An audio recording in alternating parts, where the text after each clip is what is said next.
Hey everyone, just want to recap what you derived in class today.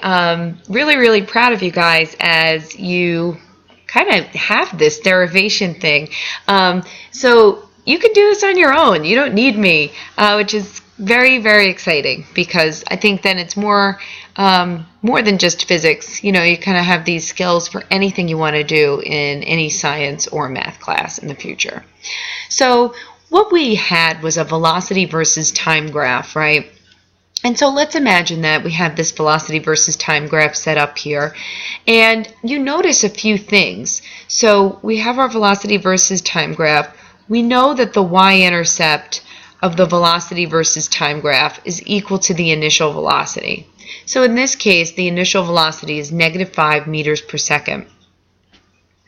What I notice is that as I go through the 1 second, 2 second, 3 second, 4 second clock reading, I notice that the velocity values are decreasing. So I have -5 and then -4, -3, all the way up until I get to a velocity of 0. So this right here, for this example, is slowing down. This whole segment between this point and this point is slowing down. But then I get to velocities of 1, 2, 3, 4, 5, and so now I have between the 5 second clock reading and the 10 second clock reading, I have a speeding up. This is interesting because I see that the line is linear.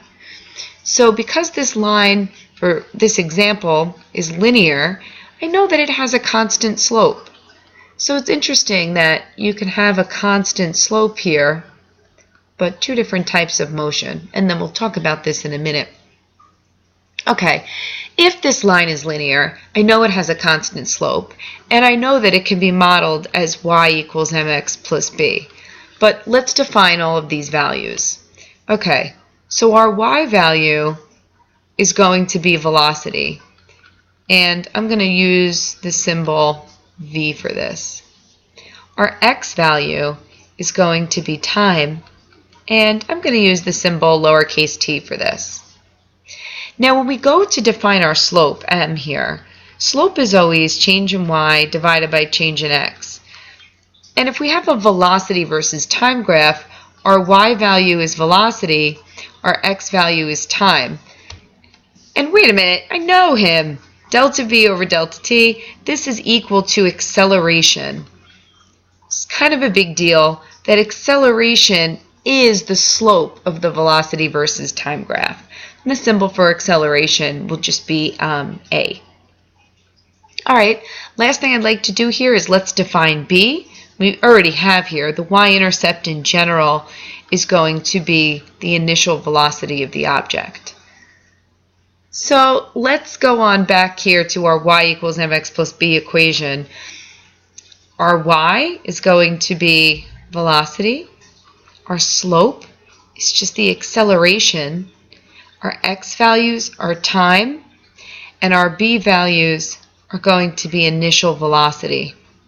So what I like to do with this first v over here, I sometimes will give it a subscript of v sub f, meaning v final. So now I have v final equals acceleration times time plus v initial. One thing I think you should always do when you derive a new math model is check the units, okay? Like make sure that everything works out. And if it does, you can have a little more confidence in what you've done. So I know that v final, the units should end up being meters per second. So I'm just checking all of the units for this math model. Does that equal the units that you end up with?